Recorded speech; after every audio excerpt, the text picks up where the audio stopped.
This morning we will hear from Gordon Sondland, the American ambassador to the European Union.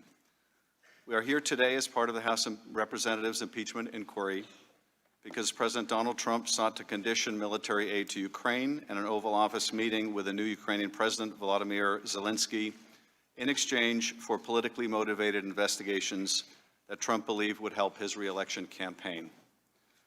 The first investigation was of a discredited conspiracy theory that Ukraine, not Russia, was responsible for interfering in the 2016 election.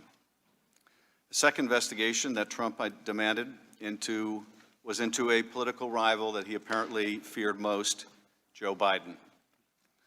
Trump sought to weaken Biden and to refute the fact that his own election campaign in 2016 had been helped by a Russian hacking and dumping operation and Russian social media campaign directed by Vladimir Putin to help Trump. Trump's scheme undermined military and diplomatic support for a key ally and undercut U.S. anti-corruption efforts in Ukraine.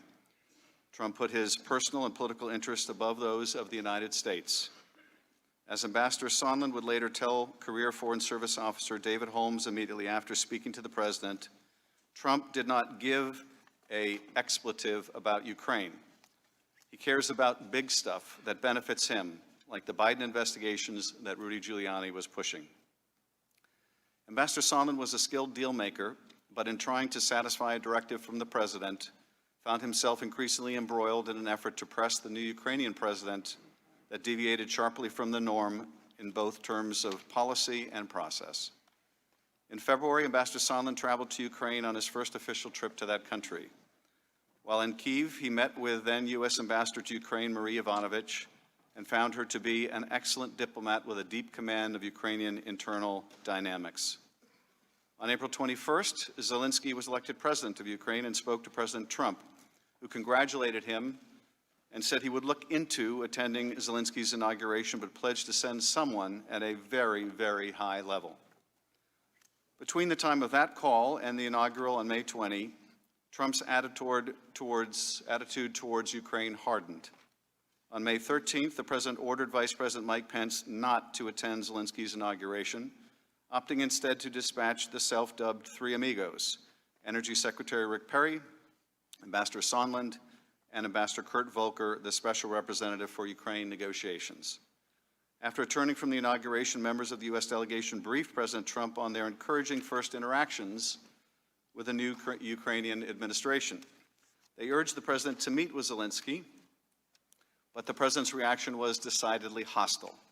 The President's order was clear, however: talk with Rudy. During this meeting, Ambassador Sondland first became aware of what Giuliani and the President were really interested in. This whole thing was sort of a continuum, he testified at his deposition, starting at the May 23rd meeting, ending up at the end of the line when the transcript of the call came out.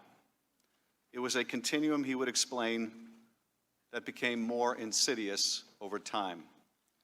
The Three Amigos were disappointed with Trump's directive to engage Giuliani, but vowed to press ahead.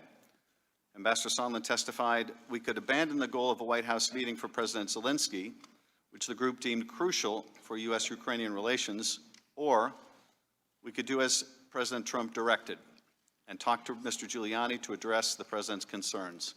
We chose the latter path." In the coming weeks, Ambassador Sondland got more clearly involved in Ukraine policymaking, starting with the June 4 U.S. mission to the EU Independence Day event in Brussels 1 month early. Secretary Perry, Ulrich Brechtbull, and the State Department counselor, and Sondland met with President Zelensky, whom Sondland had invited personally on the margins of the event. On June 10, 2019, Secretary Perry organized a conference call with Sondland, then National Security Advisor John Bolton, Volker, and others. They reviewed Ukraine's strategy with Bolton and decided that Perry, Sondland, and Volker would assist Ambassador Bill Taylor, the new acting ambassador in Kyiv, on Ukraine, and discuss Trump's desire for Rudy Giuliani to be somehow involved. At the end of the call, according to Sondland, we all felt very comfortable with the strategy moving forward. 2 weeks later, on June 27th, Ambassador Sondland called Taylor to say that, quote, Zelensky needed to make clear to President Trump that he was not standing in the way of investigations. On July 10th, Ambassador Sondland and other U.S. officials met at the White House with a group of U.S. and Ukrainian officials. Participants in the meeting have told us that Ambassador Sondland invoked acting White House Chief of Staff Mick Mulvaney and said that the White House meeting sought by the Ukrainian president with Trump would happen only if Ukraine undertook certain investigations. National Security Advisor Bolton abruptly ended the meeting upon hearing this. Undeterred, Sondland brought the Ukrainian delegation downstairs to another part of the White House and was more explicit. According to witnesses, Ukraine needed to investigate the Bidens or Burisma and the 2016 election interference if they wanted to get a meeting at all. Following this meeting in July, Bolton said that he would not be part of whatever drug deal Sondland and Mulvaney are cooking up on this. Sondland continued to press for a meeting, but he and others were willing to settle for a phone call as an intermediate step. On July 21, Taylor texted Sondland that, quote, President Zelensky is sensitive about Ukraine being taken seriously, not merely as an instrument of Washington domestic re-election politics. Sondland responded, absolutely.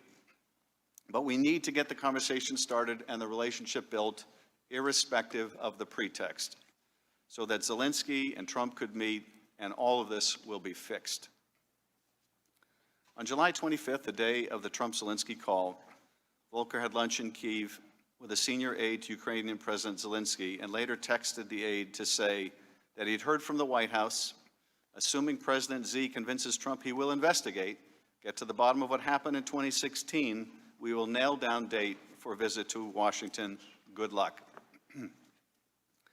Ambassador Sondland spoke to President Trump a few minutes before the call was placed, but was not on the call. During that now infamous phone call with Zelensky, Trump responded to the Ukrainian expression of appreciation for U.S. defense support and request to buy more Javelin anti-tank missiles by saying, I would like you to do us a favor, though. Trump asked Zelensky to investigate the discredited 2016 conspiracy theory and, even more ominously, look into the Bidens. Neither had been part of the official preparatory material for the call, but they were in Donald Trump's personal interest and the interests of his re-election campaign. And the Ukrainian president knew about both in advance, in part because of Ambassador Volker and Ambassador Sondland's efforts to make him aware of what the president was demanding. Around this time, Ambassador Sondland became aware of the suspension of security assistance to Ukraine, which had been announced on a secure interagency video conference on July 18th, telling us that it was extremely odd that nobody involved in making and implementing policy towards Ukraine knew why the aid had been put on hold. During August, Sondland participated in conference calls and text messages with Volker and Giuliani and said that the gist of every call was what was going to go in the press statement. In an August 9 text message with Volker, Sondland stated, I think POTUS really wants the deliverable, which was, according to Sondland, a deliverable public statement that President Trump wanted to see or hear before a White House meeting could happen.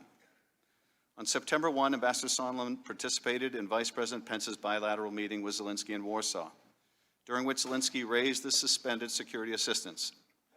Following that meeting, Sondland approached the senior Ukrainian official to tell him that he believed what could help them move the aid was if the Ukrainian prosecutor general would go to the mic and announce that he was opening the Burisma investigation.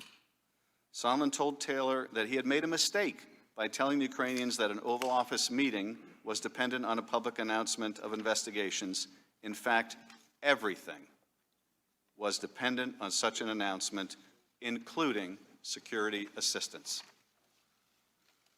But even the announcement by the Prosecutor General would not satisfy the President. On September 7, Sondland spoke to the President and told Tim Morrison and Bill Taylor about the call shortly thereafter. The President said that although this was not a quid pro quo, if President Zelensky did not clear things up in public, we would be at a stalemate. Moreover, an announcement by the Prosecutor General would not be enough. President Zelensky must announce personally that he would open the investigations. Sondland told Taylor that President Trump is a businessman. When a businessman is about to sign a check to someone who owes him something, he said the businessman asked that person to pay up before signing the check. The check referred to here was the U.S. military assistance to Ukraine, and Ukraine had to pay up with investigations. Throughout early September, Volker and Sondland sought to close the deal on an agreement that Zelensky would announce investigations. After Taylor texted Sondland on September 9, 2019, that "I think it's crazy to withhold security assistance for help with a political campaign." 16 days later, the transcript of the July 25th call was made public, and the American people learned the truth of how our president tried to take advantage of a vulnerable ally. Now it is up to Congress, as the people's representatives, to determine what response is appropriate.